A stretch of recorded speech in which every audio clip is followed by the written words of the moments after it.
Fala pessoal, eu recomendei pra vocês esses dias o filme sul-coreano, O Lamento, e eu disse, é um filme bem diferenciado, e aí eu precisava comentar o final dele, eu precisava comentar alguns elementos, porque ele é riquíssimo, e ele é um filme bem difícil de se entender, né? Na verdade o que eu vou fazer aqui não é exatamente um final explicado, porque é muita prepotência achar que eu sei alguma coisa, né? Eu já entendi isso.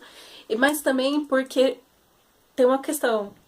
Não há explicação, assim. E é justamente esse o ponto que o diretor, que o criador do filme quis chegar.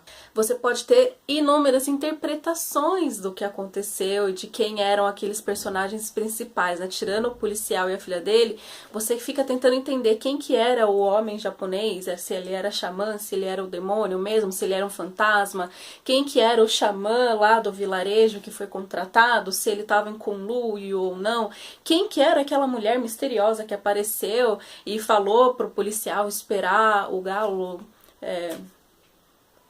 cantar, né, 3 vezes, enfim. Você tem uma mistura de elementos mitológicos coreanos, inclusive asiáticos ali da região do Nepal, inclusive japoneses, pelo que eu tava lendo, e você também tem elementos cristãos ali, porque o diretor-criador, ele tem uma bagagem cristã de uma família bem religiosa, então você não tem uma explicação exata e certa para as coisas, porque o diretor e o criador não querem que você tenha. E porque isso por conta de um histórico dele mesmo, de que ele perdeu em série, assim, amigos queridos por um infortúnio. E aí ele queria deixar essa mensagem no filme, que é a única coisa que dá pra tirar de tudo isso, que realmente ele falou foi: eu queria que as pessoas tivessem experiência do que é o infortúnio, de que coisas ruins podem acontecer aleatoriamente, que foi o que aconteceu com aquele vilarejo.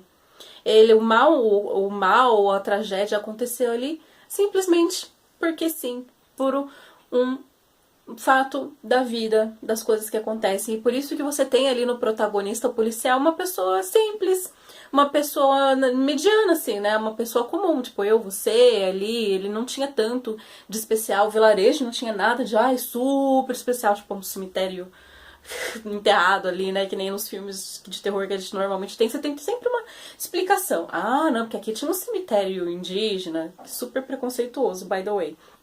Ah, porque aqui aconteceu tal coisa. Não, aconteceu naquele vilarejo porque sim, pronto. É mais ou menos essa uma das mensagens que ele tenta passar pra gente. Mas aí é claro que a gente pode pegar a nossa bagagem, a nossa interpretação e coisas que a gente acha aleatoriamente aí na internet pra tentar desvendar alguns elementos do filme e ficar teorizando o que poderia ser. Eu vou falar aqui pra vocês algumas das minhas teorias e teorias que eu encontrei na internet. Porque é aquilo, né? Eu não posso falar com certeza de absolutamente nada. Eu não criei o filme. E o filme foi criado dessa forma ambígua, justamente porque ele vai servir de mensagem para cada um de nós. Cada um de nós vai ter uma interpretação, vai achar alguma coisa diferente. Então vamos lá, vamos tentar entender mais ou menos o que poderia ser, né? Todas as hipóteses, o que poderiam ser. Vou começar aqui pelo policial, que é o nosso protagonista. Pra mim, realmente, ele é só o policial, ele é uma pessoa comum que foi pega no meio de um infortúnio. Ele teve a má sorte, tá? Basicamente, ele o filme todo. E ao final, ele foi testado na fé dele, pelo que eu entendi das referências religiosas. Você tem ali o galo, né, que canta 3 vezes. É uma referência cristã que você tem, tipo, que Pedro negou, né, a Deus, a Jesus 3 vezes. E então eu entendi que houve uma certa elemento de fé ali, de teste de fé pra ele, que infelizmente, a meu ver, ele falhou ali com aquela moça misteriosa que eu vou falar logo em seguida, tá? A moça misteriosa, o que eu vejo por aí, o que eu entendi? Ela pode ser uma xamã, né? Uma pessoa que sabe lidar com os elementos supernaturais, né? Sobrenaturais. E ela pode ser também uma guardiã ali do vilarejo. Ela pode ser também uma fantasma que estava ali em competição com os outros pela influência dela, para ela se fortalecer e tal. Eu entendi que não é questão assim, de ser boa ou má, mas eu acho que ela é uma protetora ali do vilarejo. E aí, quando as coisas começaram a acontecer e que né, teve toda aquela influência do ritual xamânico que deu errado, do exorcismo que deu um pouco errado, ela começou a perder um pouco a mão, ela tentou se virar ali com a proteção que ela tinha.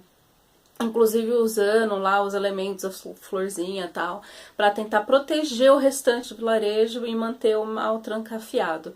Só que, infelizmente, ela não contou com a colaboração do policial. Eu entendi que é mais ou menos isso. Eu entendi que há uma certa guerra de influência ali entre os xamãs ou entre fantasmas ou demônio, o que seja.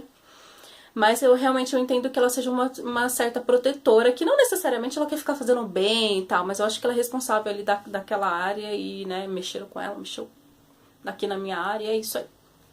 O japonês, né, é interessante eles apresentarem o forasteiro como uma figura japonesa, porque pelo que eu entendo, e aí vocês vão ter que pesquisar, né, fatos históricos, é que você tem uma certa questão entre os japoneses e os coreanos, porque durante muito tempo, principalmente durante o processo de expansão ali que os japoneses tentaram criar, eles acabaram invadindo a Coreia.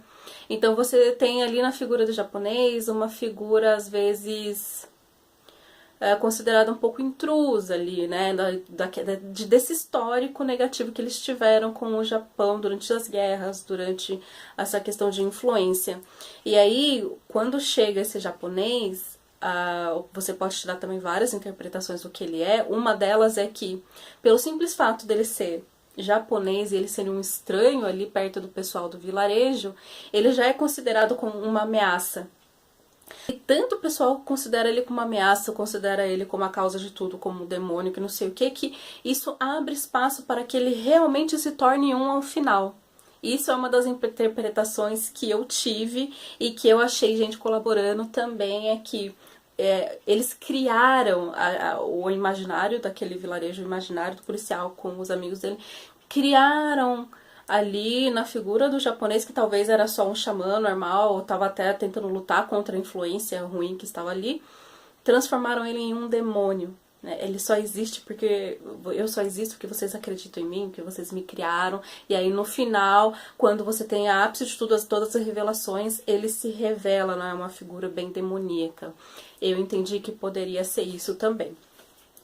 Eu vi gente comentando que ele seria um fantasma também, que estava coletando as almas, que tem uma coisa também, em algumas culturas, você tirar foto de uma pessoa quer dizer que você está capturando a alma dela, tá?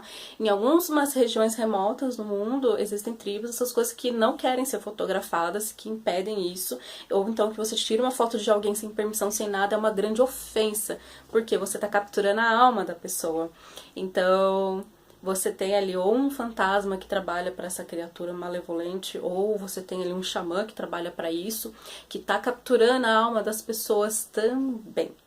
Aí você tem toda aquela questão dele estar trabalhando com outro xamã lá do que foi contratado pelo vilarejo.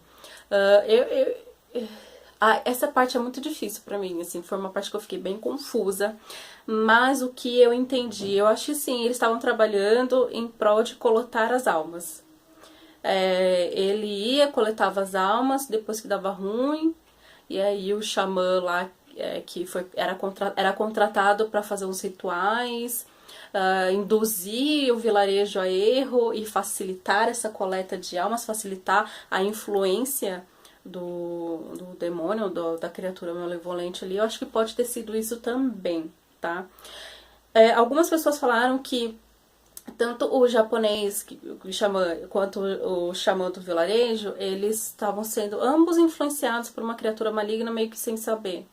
O japonês, talvez ele estivesse ali, tem muita gente que fala que o japonês ele é um xamã que busca capturar essas criaturas malevolentes, só que ele foi influenciado sem saber.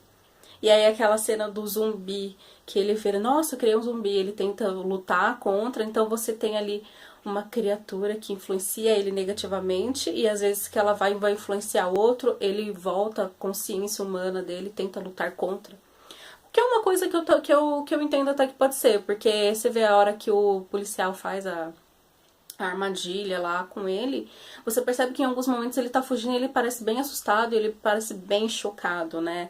Então eu realmente entendo que pode ter sido isso. Ele poderia ser um xamã que estava tentando lutar contra influências ruins, mas que acabou sucumbindo ao mal. E aí esse mal estava trabalhando também com aquele xamã do vilarejo. Ou também pode entender que o xamã do vilarejo foi influenciado pela criatura do mal, porque o ritual foi interrompido. Pode ser isso também. Quando um ritual é interrompido, que, by the way, eu preciso colocar uma janela aqui, que a cena do ritual é muito real, tá? É muito parecido com o que realmente acontece ali na Coreia. Fecha parênteses. Que foi interrompido, né? O pessoal do vilarejo não podia fazer isso, aquilo, aquele outro, o policial não podia fazer isso, aquele outro, e ele fez. O que abriu espaço e influência para que o próprio xamã lá fosse influenciado por essa força. O que é de verdade? Não sei. Tem gente que entende também que o japonês ele estava sendo influenciado por uma criatura chamada Tengu, se eu não me engano, que é um demônio, que ele está muito vinculado ao... Ai, gente, aquilo era um urubu ou era um corvo? Acho que urubu. Bom, aquele pássaro lá, tal. Então, é Tengu o nome, e tem gente que entende que as áreas, né, dos assassinatos, que é outra coisa que preciso mencionar, eram como se fosse um ninho ali, pra você criar influências ruins com base nesse Tengu. Foi o que eu entendi. Se eu tiver errado, por favor, alguém me corrija. Essa parte eu não peguei tão direito assim. E aí você vem pra parte dos assassinatos também. Tem gente que diz que os assassinatos realmente eles foram acontecendo por conta de uma influência maligna. Tem gente que simplesmente fala que ou tiveram os assassinatos e pronto. E aí tem gente que fala que o japonês ele foi atraído por esses assassinatos justamente para tentar lutar contra essa força. E tem gente que fala que os assassinatos aconteceram porque algumas pessoas comeram cogumelos envenenados, cogumelos alucinógenos. Enfim, tem sempre a boa e velha história do cogumelo e do fungo, né? Todo o povo arranja explicação para cogumelo e fungo. Ah, e por que que a mulher lá misteriosa conseguiu tocar no policial? Então, porque tem gente que fala que ou ela é a protetora da vila, ou ela tá sendo influenciada pela protetora da vila, algum fantasma tal. Ela tá sendo... É o corpo de uma mulher mesmo, só que tá sendo possuído pelo protetor, protetora, ou pelo fantasma protetor ali do vilarejo. Por isso que ela não queria dar de cara com o xamã, porque ela não queria ser exorcizada, por assim dizer. Enfim, gente, é um filme muito rico. A questão... eu achei muito interessante eles colocarem a possessão da Yujin, né, a filha do policial, com proveniente também de um abuso sexual ali. Você vê o abusador, ele é um monstro, né? Ele simbolicamente ele é um monstro. E as marcas que ela fica são resultados desse abuso, né? Seja a marca espiritual, seja a marca física. Muita gente comparou questões de infecções sexualmente transmitíveis, assim. Então, realmente, ficou muito interessante eles apresentarem dessa forma. Tem gente que entende que realmente, assim, talvez tenha sido o japonês, o xamã japonês influenciado, que foi lá e abusou da menina, e aí acabou ajudando a desencadear todos esses eventos. E, ao fim, o principal, que foi essa questão do policial ter negado a fé que ele tinha, porque a fantasma lá, protetora do vilarejo, falou: confia em mim, você não pode ir lá antes do galo cantar 3 vezes. E aí o xamã liga pra ele e fala: não acredita nela. E aí, quem que você acredita? Quem que eu acredito? Porque assim, você vê a hora que esse xamã do vilarejo, ele chega lá no vilarejo pra fazer alguma coisa, talvez pra coletar alma, pra tirar foto, não sei. Ele dá de cara com essa mulher misteriosa, né? E ela é super poderosa e ela manda ele embora. E ele sai correndo e vai embora. Então, às vezes, dá a entender que ela que tá causando toda essa influência ruim. E aí você fica que nem o policial. Você fica: ai meu Deus, será que eu acredito? Será que eu não acredito? Será que não sei o que, não sei o que? Olha, eu sinceramente, com a bagagem religiosa e cultural que eu tenho, eu esperaria o galo cantar 3 vezes, né? Eu já sei mais ou menos o spoiler do que pode acontecer. Mas eu não julgo o policial por ele ter ido. Porque realmente, em quem que ele vai acontecer? Ele tá vendo esse monte de coisa sobrenatural acontecer, esse monte de infortúnio acontecer, e aí ele vai ficar parado sem fazer nada? Ele não pode acreditar em mais ninguém. E é isso que o diretor queria que você fizesse, que sentisse na pele essa questão do infortúnio tá acontecendo, e em quem que eu acredito?